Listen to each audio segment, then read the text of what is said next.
ஹாஸ்பிட்டல்லேருந்து நம்ம பேத்திய சைக்கோ பைய வீட்டுக்கு அழைச்சிட்டு போனானே, இப்போ எப்படி இருக்கான்னு தெரியலையே! நம்ம ஃபோன் பண்ணி கேட்போம் அப்படின்னு சொல்லிட்டு ஃபோன் பண்ணலான்னு போகுது. அதுக்கப்புறமா யோசிச்சுட்டு, இல்ல இப்போ நம்ம ஃபோன் பண்ண வேணாம். கண்டிப்பா அவன் எடுப்பான். பக்கத்துல இருந்தாலும் இருப்பான். அதனால நம்ம மெசேஜ் பண்ணியே கேட்போம் அப்படின்னு சொல்லிட்டு மெசேஜ் பண்ணுது பாட்டி. "நீ எப்படிம்மா இருக்க? இப்போ நல்லா இருக்கியா?" அப்படின்னு. ஆனா அந்த மெசேஜ படிக்கிறது யாரு? அந்த சைக்கோ பைய தான். அவன் அந்த மெசேஜ பார்த்ததுமே, "பாட்டி நீ சும்மாவே இருக்க மாட்டல்ல. உன்ன நான் என்னதான் பண்றதுன்னு தெரியலையே!" அப்படின்னு சொல்லிட்டு யோசிச்சுட்டு, இவனா சும்மா ஹீரோயினி மாரியே மெசேஜ் அனுப்புறான். "நான் நல்லா இருக்கேன் பாட்டி. எனக்கு எந்த பிரச்சனையும் இல்ல. நீங்க நிம்மதியா தூங்குங்க" அப்படின்னு. அந்த மெசேஜ பாட்டியும் பார்த்துட்டு, அப்போ உண்மையிலேயே நம்ம பேத்தி நல்லா தான் இருக்காளோ! அப்படிங்கிற மாரி யோசிக்குது. ஆனா இத நம்புச்சா நம்பலையா அப்படிங்கிறது தெரியல. அதே சமயம் அவன் அந்த பக்கம் மெசேஜ் பண்ணிட்டு ஒரு டார்க் ரூமுக்குள்ள போயிட்டுருக்கான். அங்க ஒரு சீக்ரெட்டா ஒரு டோர் வேற இருக்கு. அந்த டோர ஓப்பன் பண்ணிட்டு உள்ள போறான். அங்க போய் பார்த்தா ஒரு அம்மாவ கட்டி போட்டு வச்சிருக்கான். யாருன்னே தெரியல. சங்கிலியால போட்டு கட்டி வச்சிருக்கான். அவங்களும் இவன் வர சத்தத்த கேட்டுட்டு யாருன்னு கேட்குறாங்க. உன்னோட கடவுள்னு சொல்றான். திரும்பி பார்க்கும்போது தான் தெரியுது. இப்பதான் அவங்களோட முகத்த காட்டுறாங்க. ஆனா யாருன்னு தான் தெரியல. இவங்களுக்கு ஒரு கதை இருக்குமோ என்னன்னு தெரியல. இப்போ மார்னிங் ஆயிடுச்சு. நம்ம ஹீரோயினிய என்னதான் புருஷன்காரன் கொடுமைப்படுத்தினாலும் அவனோட சட்டைக்கு உட்காந்து இவ கையால எம்ப்ராய்டிங் பண்ணிக்கிட்டு இருக்கா. எவ்வளோ பாசம் இல்ல புருஷன் மேல. அப்ப அதை பார்த்துட்டு புருஷன்காரனும் அவளை அப்படியே ஹக் பண்ண வரான். ஆனா அவளுக்கு தூக்கி வாரி போட்டுருது. எப்போ புருஷன் அடிப்பான் அணைப்பான்ங்கிறதே தெரியல அவளுக்கு. அதனாலதான் இந்த பயம் புருஷனை பார்த்ததும். அவனும் அப்படியே அவளோட கழுத்தை பிடிச்சிக்கிட்டு, ரிலாக்ஸ் பேபி, எதுக்காக பயப்படுற? நான் உன்னோட புருஷன் தானே. நீ எனக்காக எவ்வளோ ஆசையா இந்த எம்ப்ராய்டிங் பண்ணிக்கிட்டு இருக்க. ரொம்ப நல்லா இருக்கு பேபி அப்படின்னு சொல்லிட்டு கழுத்தை அப்படியே பிடிச்சி அமுக்கிட்டு இருக்கான். எனக்கு வலிக்குதுங்கன்னு சொல்றா. அதுக்கப்புறமா தான் அவனுக்கு ஞாபகம் வருது. ஆமால்ல, நான் சொன்னேன்ல 24 மணி நேரத்துக்கு உன்னை எதுவும் பண்ண மாட்டேன்னு. சே மறந்துட்டேன், சாரிம்மா அப்படின்னு சொல்லிட்டு இருக்கான். எனிவே நான் உனக்கு ஒரு சர்ப்ரைஸ் பண்ணலான்னு தாம்மா இங்கே வந்தேன் அப்படின்னு சொல்றான். என்ன சர்ப்ரைஸுங்க அப்படின்னு சொல்லிட்டு கேட்டா, அங்க பாரு அப்படின்னு சொல்லிட்டு கையை காட்டுறான். அப்ப அங்க ஒரு அம்மா புடவை கட்டிட்டு நீட்டா வந்து நிக்கிறாங்க. இவங்க வேற யாரும் இல்ல, அந்த ஒரு ரூம்ல வந்து சங்கிலியால போட்டு கட்டி வச்சிருந்தான்ல அவங்க தான் இவங்க. அவங்கள பார்த்ததுமே இவ மரியாதையில கையெடுத்து கும்பிட்டுட்டு, யாருங்க நீங்க அப்படின்னு சொல்லிட்டு கேட்குறா. ஆனா அவன் டக்குன்னு கையை இறக்கிட்டு, இவங்களுக்கு அந்த அளவுக்கு மரியாதை கொடுக்கணும்னு ஒன்றும் அவசியம் கிடையாது. இவங்க சாதாரண நர்ஸு தான். இனிமே இவங்க தான் உன்னை பார்த்துக்க போறாங்க. இந்த வீட்டில் தான் இவங்க இருப்பாங்க அப்படின்னு சொல்றான். ஆனா எதுக்கு நர்ஸ்? யாருக்கு நர்ஸ்ன்னு சொல்லிட்டு இவ கேட்குறா. உனக்காக தான் பேபி. நான் எப்போதும் உன்னை கூட இருந்து பார்த்துக்க முடியாதுல்ல. நான் ஆஃபீஸ் போயிடுவேன். அந்த நேரத்தில் நீ மட்டும் தனியா இருப்பல்ல. இவங்களை நான் உனக்காக அப்பாயிண்ட் பண்ணியிருக்கேன். அது மட்டும் இல்லாமல் இவங்களை எனக்கு என்னோட அப்பா காலத்துலேருந்தே தெரியும் அப்படின்னு சொல்றான். டக்குன்னு உளறிட்டான் அப்பான்னு சொல்லிட்டு. உடனே இவளும், அப்பா அப்பாவா? ஆனா நீங்க உங்க அப்பாவை பத்தி என்கிட்ட எதுவுமே சொல்லலையே. உங்க ஃபேமிலியை பத்தி கூட எனக்கு எதுவுமே தெரியாது அப்படின்னு சொல்லிக்கிட்டு இருக்கா. இங்க பாரு, நான் உன்னோட ஃபேமிலியை பத்தி கேட்டேன், நான் உன்னோட அப்பாவை பத்தி ஏதாவது கேட்டேன்னா அப்புறம் நீ எதுக்காக என்னோட அப்பாவை பத்தி கேட்குற? சரி விடு, அந்த மேட்ரை விடு.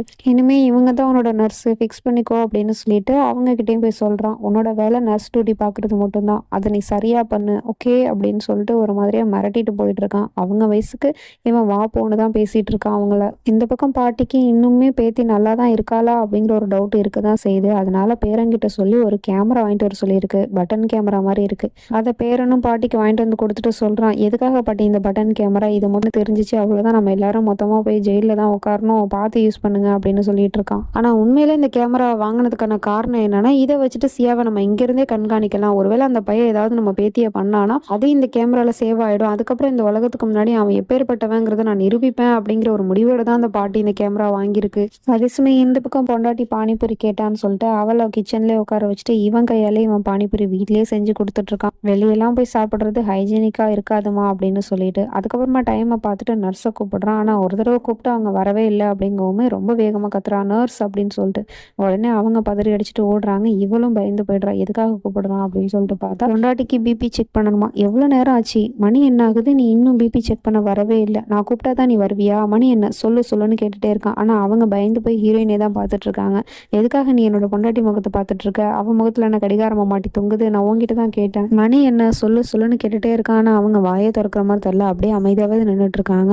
நீ இப்போ சொல்ல மாட்டல, இப்போ நீ பண்ணதுக்கான தண்டனை உனக்கு இப்பவே கொடுக்குறேன் பாரு, கை நீட்டு அப்படின்னு சொல்றான். என்ன பண்றீங்க ராகவ்? ப்ளீஸ் ராகவ், அவங்கள விட்டுருங்க அப்படின்னு இவ்வளோ சொல்றேன். நீ பேசாம இரு, நீ கையை காட்டு அப்படின்னு சொல்றான். அவங்களும் கையை காட்டுறாங்க. அப்புறம் அங்க ஒரு சப்பாத்தி கட்டை இருக்கு, அதை எடுத்து அவங்க கிட்ட கொடுத்து, நீயே உன்னோட கையில வேகமா அடிச்சுக்கோ, லெட்ஸ் டூ இட் அப்படின்னு சொல்லிட்டு கத்துறான். அவங்களும் வேகமா அடிக்க போறாங்க. அப்ப டக்குன்னு ஹீரோயினை ஸ்டாப் பண்ணிடுறா. ராகவ், நீங்க தானே சொன்னீங்க உங்களோட சைக்கோ குணத்தை 24 மணி நேரத்துக்கு வெளியே காட்ட மாட்டீங்க அப்படின்னு. இன்னும் அதுக்கு டைம் இருக்கு ராகவ் அப்படின்னு சொன்னதும் அவனுக்கு ஞாபகம் வந்துருச்சு. ஆமா இல்ல, நான் சொன்னேன்ல, நான் சுத்தமா மறந்துட்டேன், சாரி அப்படின்னு சொல்லிட்டு அவங்க கிட்டே மன்னிப்பு கேட்டு அவங்கள போய் உங்க வேலையை பாருங்க அப்படின்னு சொல்லிட்டு அனுப்பி வச்சிடறான். அவங்க போனதையும் இவன் ஹீரோயினை ஹக் பண்ணிக்கிட்டு, தேங்க்யூ ஸோ மச்மா, ஞாபகப்படுத்தினதுக்கு. நான் பெரிய தப்பு பண்ண இருந்திருப்பேன், நீ தான் ஞாபகப்படுத்தின அப்படின்னு சொல்லிட்டு பொண்டாட்டிக்கு பானிபூரி செய்ய போறான். இவளும் அவனையே பார்த்துக்கிட்டு, இன்னைக்கு நான் சொன்னேங்கிறதுக்காக அவங்கள நீங்க தண்டிக்கல, விட்டுட்டீங்க, அவங்கள மன்னிச்சு விட்டுட்டீங்க. அதே மாதிரியே நான் சொன்னதெல்லாம் நீங்க கேட்டுட்டா லைஃப் எவ்வளோ நல்லா இருக்கும் அப்படிங்கிற மாதிரி யோசிச்சுக்கிட்டு இருக்கா. புருஷன் ஆஃபீஸ்க்கு போனதும் இவ பழைய ஃபோட்டோஸ்லாம் எடுத்து பார்த்துட்டு இருக்கா, ஆல்பம்லாம். அப்போ இவளுக்கு பழசெல்லாம் ஞாபகத்துக்கு வருது. தன்னோட தன்னோட புருஷன் தான் கூட எப்படிலாம் ஹாப்பியா இருந்தான் ஒரு சில நேரத்துக்கு மட்டும் அப்படின்னு சொல்லிட்டு அதை நினைச்சு பார்த்துட்டு கொஞ்சம் தன்னைத்தானே சமாதானப்படுத்திக்கிட்டு இருக்கா. அப்போ அவளோட ஃப்ரெண்டுக்காரி ஃபோன் பண்றா. அவகிட்ட நம்ம ஹீரோயினி ரொம்ப சந்தோஷமா பேசிக்கிட்டு இருக்கா. சின்ன வயசுல நடந்ததை பத்திலாம் பேசிக்கிட்டு இருக்கா. நம்ம எல்லாரும் சேர்ந்து எப்படிலாம் ஜாலியா இருந்தோம், நம்ம வந்து தேட்டருக்கு போவோம், ஷாருக் கான் மூவி பார்ப்போம், அப்புறம் நம்ம ஏரியா பசங்க கூட ஒன்னா சேர்ந்து விளையாடுவோம் அப்படின்னு சொல்லிட்டு எல்லா விஷயத்தையும் ரிமெம்பர் பண்ணி சொல்லிக்கிட்டு இருக்கா. அதை இந்த சைக்கோ பைய கேமரா மூலமா ஆஃபீஸ்ல உட்காந்து பார்த்துக்கிட்டு இருக்கான். ஓஎம்ஜி, என்னோட பொண்டாட்டிக்கு நிறைய விஷயம் பிடிக்குது போலயே. சின்ன வயசுல ஃப்ரெண்ட்ஸு கூட விளையாடுறது பிடிக்கும், அப்பாவை பிடிக்கும், அம்மாவை பிடிக்கும், கிரிக்கெட் ஆட பிடிக்கும், தியேட்டர் போக பிடிக்கும், இவ்வளவும் பிடிக்குதா? ஆனா புருஷனை மட்டும் தானே பிடிக்கணும், இதெல்லாம் பிடிக்க கூடாது, இவ்வளவு என்ன பண்ணலாம் அப்படின்னு சொல்லிட்டு ரொம்பவே கோவமா பேசிக்கிட்டு இருக்கான். ஆனா அதுக்கப்புறம் ஞாபகப்படுத்தி பார்க்கறான், இன்னும் 24 மணி நேரம் முடியல, முடிஞ்சுக்கட்டும், அவளை வச்சுக்கிறேன் அப்படிங்கிற மாதிரியே யோசிச்சுக்கிட்டு இருக்கான். அவளும் அந்த பக்கம் சும்மா இருக்காம ராகவோட சின்ன வயசை பத்தி நான் தெரிஞ்சுக்கணும் அப்படின்னு சொல்லிட்டு நர்ஸுக்கிட்டே போய் கேட்டுக்கிட்டு இருக்கா. ஏன்னா நர்ஸை தானே அப்பா காலத்துல இருந்து தெரியும் அப்படின்னு சொன்னா அதனால அவங்களுக்கு தெரிஞ்சிருக்க வாய்ப்பு இருக்கு அப்படின்னு சொல்லிட்டு கேட்கறான். என்னோட புருஷன் உங்களுக்கு எப்பயிலேருந்து தெரியும், அவனோட சின்ன வயசு ஞாபகம்லாம் உங்களுக்கு இருக்கா, அப்புறம் வந்து அவங்களோட ஃபேமிலியை பத்தி சொல்லுங்க, அவனோட அப்பா யாரு, அம்மா யாரு அப்படின்னு சொல்லிட்டு நோண்டி நோண்டி கேட்டுக்கிட்டு இருக்கா. இது எல்லாத்தையுமே இவன் கேமரால பார்த்துக்கிட்டு சும்மா சொல்லி கேள்விப்பட்டிருக்கேன், இந்த புருஷங்கார எதெல்லாம் மறைக்கிறானோ அதை தான் பொண்டாட்டிக்காரிங்க நோண்டி நொங்கெடுப்பாளுங்கன்னு இப்பதான் அது உண்மைன்னு புரிஞ்சுக்கிட்டேன். ஏன்னா என் பொண்டாட்டி இப்ப அந்த வேலையை தானே பாக்குறா, என்னோட கண்ட்ரோலை மீறி இவ்வளவு அவ யோசிக்கிறாளா அப்படிங்கிற மாதிரி யோசிச்சுக்கிட்டு இருக்கான். அதே சமயம் அவங்கள்ட்ட எந்த கேள்வி கேட்டாலும் அவங்க பதில் சொல்ற மாதிரியே தெரியல. அப்படியே அமைதியா அங்க இருந்து போயிடுறாங்க. எனக்கு உள்ள கொஞ்சம் வேலை இருக்கு அப்படின்னு சொல்லிட்டு இவங்க கிட்ட கேட்டாலும் எந்த பதிலும் சொல்ல மாட்டாங்களே அப்படின்னு சொல்லிட்டு அடுத்ததான் நம்ம ஹீரோயினி ஹீரோ ரூமுக்கு வந்து தேட ஆரம்பிச்சிடறா. என்னன்னா அவனோட சின்ன வயசு போட்டோ இல்ல அவங்களோட ஃபேமிலி போட்டோ எனக்கு கிடைச்சாகணும், அதை நான் பார்த்தாகணும் அப்படின்னு சொல்லிட்டு எல்லா இடத்துலயும் தேடிட்டு இருக்கா. ஆனா ஒரு இடத்துல கூட எந்த போட்டோஸுமே கிடைக்கல. எல்லாத்துலயுமே ராகவ் மட்டும் தனியா தானே இருக்கான், அவனோட ஃபேமிலி போட்டோஸ் ஒண்ணு கூட கிடைக்கலையே அப்படின்னு சொல்லிட்டு வீடு ஃபுல்லா இப்ப தேட ஆரம்பிச்சிடறா. அப்புறமா ஒருவேளை அந்த டார்க் ரூம்ல இருக்குமோ அப்படின்னு சொல்லிட்டு அந்த டார்க் ரூம் உள்ளேயும் போறா. அதை இவன் கேமரா மூலமா பார்த்துட்டு ஓ மை காட் அங்கெல்லாம் இவ போகக்கூடாது அப்படிங்கிற மாதிரியே முழிச்சுக்கிட்டு இருக்கான். ஆனா இவ அதையும் மீறி உள்ள போயிடுறா. ஆனா அதுக்குள்ளேயும் ஒரு ரூம் இருக்கு அப்படிங்கிறது இன்னைக்கு தான் அவளுக்கு தெரியுது. இந்த வீட்டுக்கு வந்து நான் பல வருஷம் ஆச்சு, ஆனா இப்பதானே இந்த வீட்டுல இந்த மாதிரி ஒரு இடம் இருக்குங்கிறதே எனக்கு தெரியுது அப்படின்னு சொல்லிட்டு உள்ள இறங்கி போய் பாக்குறா. சுரங்கப்பாதை மாதிரி இருக்கு, அதுல ஒரு டோர் பூட்டி இருக்கு. இது ஒருவேளை ஸ்டோர் ரூமா இருக்குமோ, அப்பனா இதுலதான் வந்து ராகவ பத்தின எல்லா டீட்டெயில்ஸும் இருக்கும், அப்படின்னா இதை திறந்து பார்ப்போம் அப்படின்னு சொல்லிட்டு பாக்குறா. ஆனா அது பூட்டி இருக்கு. சாவி எங்க இருக்கும் அப்படின்னு சொல்லிட்டு அங்க சுத்தி முத்தி தேடிட்டு இருக்கா. அதுக்கப்புறம் ஒரு கட்டத்துக்கு மேல அந்த சாவியும் கிடைச்சிருது. அந்த சாவியை போட்டு அந்த டோரை ஓபன் பண்ணிக்கிட்டு இருக்கா. இவனும் அங்க தூரத்துல இருந்து பாத்துக்கிட்டு இருக்கான். வந்துட்டான் அந்த இடத்துக்கு. இவ இவ்வளவு தூரம் கண்டுபிடிச்சு வந்துட்டாளா அப்படின்னு சொல்லிட்டு பார்த்துட்டு அப்படியே அவ கிட்ட போய் பூம் அப்படின்னு சொல்லிட்டு பயமுடுத்துறான். டக்குன்னு அவ பயந்து போயிடுறா. அதுக்கப்புறம் அந்த ரூமை பூட்டி விட்டு நீ இங்கெல்லாம் வரக்கூடாதுமா, இங்க எதுக்காக நீ வந்த அப்படின்னு சொல்லிட்டு கூட்டிட்டு போக பாக்குறான். ஆனா அவ உள்ள என்ன இருக்கு அப்படின்னு சொல்லிட்டு கேட்டுட்டு இருக்கா. அங்க ஒண்ணும் இல்ல, என்னோட அப்பா பயன்படுத்தின திங்ஸ் மட்டும் தான் அங்க இருக்கு, வேற எதுவும் இல்ல, வா அப்படின்னு சொல்லிட்டு கூப்பிட்டு அவ வரமாட்டேங்கிறா. உள்ள என்ன இருக்குன்னு நான் தெரிஞ்சுக்கணுங்கிற மாதிரியே நின்றுட்டு இருக்கா. இங்க பாரு, இப்பதானே நீ ஹாஸ்பிட்டல்னு வந்த, திரும்ப ஹாஸ்பிட்டல் போகணுமா என்ன, வாமா அப்படின்னு சொல்லிட்டு கூட்டிட்டு போயிட்டு இருக்கான். பொண்டாட்டியை உட்கார வச்சு மசாஜ் எல்லாம் பண்ணி விட்டுட்டு உட்காந்துருக்கான். நல்லா தான் பாத்துக்கிறான்ப்பா. அப்புறம் திடீர்னு எங்க இருந்து இந்த சைக்கோ குணம் வருதுன்னு தெரியல. அதே சமயம் அந்த பக்கம் அந்த நர்ஸ் இருக்காங்கல்ல, அவங்க அந்த குடோன் மாதிரி இருக்கிற ரூமுக்குள்ள போய் அவங்களே வந்து சங்கிலியால கட்டி போட்டுக்கிறாங்க. யாரு இவங்க, எதுக்காக இப்படி பண்றாங்கன்னு தெரியல. பைத்தியம் ஆயிட்டாங்களா இல்ல அந்த சைக்கோ போய் ஏதாவது பண்ணி பைத்தியம் ஆக்கிட்டானா என்னங்கிறது தெரியல. இந்த பக்கம் புருஷங்கார வந்து நல்லா மசாஜ் பண்ணிக்கிட்டு இருக்கா, நல்ல மூட்ல இருக்கான். அதை அப்படியே இருக்க விட்டு இருந்திருக்கலாம். ஆனா ஹீரோயினி வாயை வச்சுட்டு சும்மா இருக்காம என்னங்க நான் உங்ககிட்ட ஒரு விஷயம் கேட்பேன், ஆனா கோவப்படக்கூடாது அப்படின்னு சொல்லிட்டு இருக்கா. அவனும் சரி சொல்லுமா அப்படின்னு சொல்லிட்டு கேட்கறான். உங்களோட சின்ன வயசை பத்தி சொல்லுங்களேன், உங்களோட அப்பாவை பத்தி சொல்லுங்க, அம்மாவை பத்தி சொல்லுங்க அப்படின்னு சொல்லிட்டு கேட்கறா. ஆனா அவன் அதுக்கு பதில் சொல்லாம அதெல்லாம் எதுக்குமா இப்போ கேட்கற அப்படிங்கிற மாதிரி தட்டி கழிச்சுக்கிட்டு இருக்கான். ப்ளீஸ்ங்க சொல்லுங்க, நான் தெரிஞ்சுக்கணும் அப்படின்னு சொல்லிட்டு ரொம்ப பிடிவாதமா கேட்டுக்கிட்டு இருக்கா. உங்களை பத்தி சொல்லுங்க, நீங்க சின்ன வயசுல எப்படி இருந்தீங்கன்னு சொல்லுங்க, உங்களோட அப்பா அம்மாவை பத்தி சொல்லுங்க அப்படின்னு சொல்லிட்டு கேட்டுட்டு இருக்கா. அவனும் சொல்றான், நான் தான் என்னோட அப்பா அம்மாவை பத்தி ஏற்கனவே சொல்லிட்டான்ல, 2 பேரும் நல்லா தான் என்ன பாத்துக்கிட்டாங்க, அப்புறம் ஒரு காலத்துல வந்து திடீர்னு ஆக்சிடென்ட் ஆயிடுச்சு, அதுல அப்பா இறந்து போயிட்டாரு. ஆனா அம்மா அப்படின்னு சொல்லிட்டு இழுக்கிறான். அம்மாக்கு என்னாச்சு அப்படின்னு சொல்லிட்டு கேட்கறா. அம்மாவும் இறந்து போயிட்டாங்க, போதுமா, இதுக்கப்புறம் இதை பற்றி கேட்காத அப்படின்னு சொல்லிட்டு அவன் முடிக்க தான் பார்க்குறான். ஆனால் இவ திரும்ப திரும்ப சரி அவங்களோட ஃபோட்டோஸ் அப்போ இருக்கும்ல அதை காமிங்கல எனக்கு, நான் அவங்கள பார்க்கணும் அப்படின்னு சொல்லிட்டு திரும்ப திரும்ப அதை நோண்டி நோண்டி கேட்டுக்கிட்டே இருக்கா. அவனுக்கு இவ பேசுறதுலாம் பார்க்கும்போது கோவம் தான் வருது. இங்கே பாரு, நான் ஏற்கனவே சொல்லிட்டேன்ல, நான் எப்படி உன் மேலே இன்ட்ரெஸ்டடாக இருக்கணும் அதே மாதிரி நீயும் என் மேலே இன்ட்ரெஸ்டடாக இருக்கணும். மற்றபடி நீ என் அப்பா அம்மாவை பற்றி தெரிஞ்சுக்கணும்னு எந்த ஒரு அவசியமும் கிடையாது. அவங்கள பற்றி உனக்கு என்ன தெரியணும், என்ன தெரிஞ்சுக்கணும் உனக்கு, ஃபர்ஸ்ட் வீட்டில் சும்மா இருக்க முடியலையா, எனக்கு வர கோத்துக்கு அப்படின்னு சொல்லிட்டு பல்ல கடிக்கிறான். இவ டக்குன்னு உடனே இங்கே பாருங்க ராகு, நீங்க என்கிட்ட சொல்லியிருக்கீங்க 24 மணி நேரத்துக்கு என்ன எதுவும் பண்ண மாட்டேன், எந்த பனிஷ்மெண்ட்டும் கொடுக்க மாட்டேன்னு அப்படின்னு சொல்லிட்டு ஞாபகப்படுத்திக்கிட்டு இருக்கா. ஆமால, நான் சொன்னேன்ல 24 மணி நேரத்துக்கு உன்னை எதுவும் பண்ண மாட்டேன்னு, ஆனா நான் சொன்ன டைமிங் இன்னும் 2 நிமிஷத்துல முடிய போதே, டிக் டிக் டாக்னு சொல்லிட்டு இருக்கான். அவன் அந்த பக்கம் பயந்து போயிருக்கா. ஆஹா முடிச்சு போச்சு அந்த டைமிங்கு. இனிமே இவன் என்ன பண்ணுவான்னு தெரியலையே அப்படின்னு சொல்லிட்டு யோசிச்சுட்டு இருக்க நேரம் பார்த்து அவன் அங்க ஒரு ஒயரை பிடுங்கி அதுலேருந்து கரண்ட் பாஸ் ஆகுது. அதை எடுத்துட்டு வந்து இவ காலில் வச்சு கரண்ட் ஷாக் கொடுக்குறான். இவ ஆண்டு கத்துறதோட அந்த சீன் அங்க முடிஞ்சிருச்சு. இப்ப பார்த்தா தூக்கத்துல இருந்து எழுந்திருக்கிறா. தூக்கத்துல இருக்கும் போதும் அவன் கொடுமைப்படுத்தினது தான் ஞாபகம் வருது. அதுல பயந்து போய் எழுந்திருச்சு பாக்குறா. பக்கத்துல புருஷனை காணும். வழக்கம் போல புருஷனை காணும்னு தேட போயிடுறா. ஆனா அவன் எங்க இருக்கிறான்னா அந்த அம்மா மடியில படுத்து கிடக்கான். அவங்கள போய் அம்மானு கூப்பிடுறான். அம்மா எனக்கு ஒரு தாலாட்டு பாடுங்கன்னு சொல்றான்.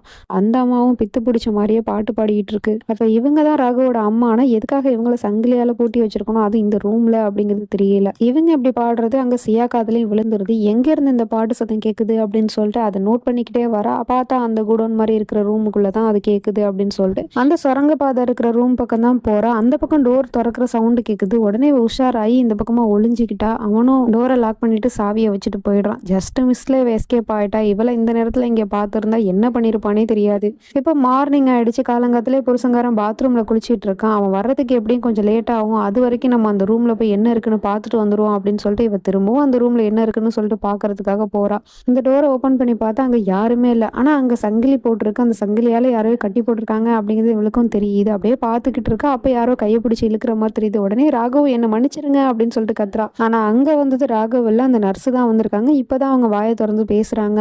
நீ எதுக்காக இங்க வந்த? இந்த ரூம் பக்கம் யாருமே வரக்கூடாதுன்னு ராகவ் சார் சொல்லியிருக்காரு அப்படின்னு சொல்றாங்க. ஆனா ஏன் இந்த ரூம்ல அப்படி என்னதான் இருக்கு அப்படின்னு சொல்லிட்டு கேட்கறா.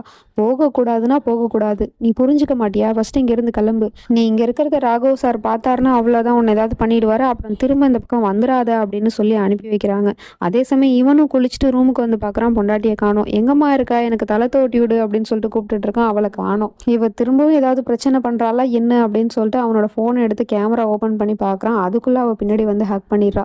என்னங்க என்ன மிஸ் பண்ணீங்களா அப்படின்னு சொல்லிட்டு கேட்கறா. ஆமா மிஸ் பண்ண அப்படின்னு சொல்லிட்டு ரெண்டு பேரும் மாத்தி மாத்தி காலையிலே மார்னிங் ரொமான்ஸ் பண்ணிக்கிட்டு இருக்காங்க. அப்ப அவன் கேட்கறான், நீ இவ்வளவு நேரம் எங்க போன? நான் கூப்பிட கூப்பிட நீ வரலையே, எங்க போன அப்படின்னு சொல்லிட்டு கேட்கறான். இவளுக்கு என்ன சொல்லி சமாளிக்கிறதுன்னு தெரியல. டக்குன்னு நான் உங்களுக்காக கிச்சன்ல சமைக்க போயிருந்தேங்க அப்படின்னு சொல்றா. நீ எதுக்குமா அதெல்லாம் பண்றாதான்? நான் இருக்கேன்ல, உனக்கு சமைச்சு கொடுக்கறது, உனக்கு காஃபி போட்டு கொடுக்குறது அதெல்லாம் என்னோட டியூட்டி. இதுக்கப்புறம் இதெல்லாம் பண்ணாதமா அப்படின்னு சொல்லிடுறான். சரி ஓகேங்க, எனக்கு என்னமோ எனக்கு பண்ணணும்னு தோணுச்சு அதான் போனேன் அப்படிங்கிற மாதிரி சொல்லிடுறான். சரி ஓகேங்கன்னா அவனும் அந்த மேட்டரை ஃப்ரீயா விட்டுறான். அப்ப அலாரம் அடிக்குது. உடனே இவனும் நீ புரிஞ்சுக்கிட்ட, ஆனா அந்த நர்ஸ் புரிஞ்சுக்கிற மாதிரி தெரியலையே அப்படின்னு சொல்லிட்டு வில்லத்தனமா பேசிக்கிட்டு இருக்கான். அடுத்த செகண்டே பார்த்தா கிச்சன்ல அந்த நர்ஸை நிக்க வச்சு, அதாவது நர்ஸா நடிக்கிற அம்மாவை நிக்க வச்சுட்டு, நீ எவ்வளவு தடவை சொன்னாலும் கேட்கவே மாட்டியா? உனக்கு சொன்னா புரியாதா ஒரு தடவை?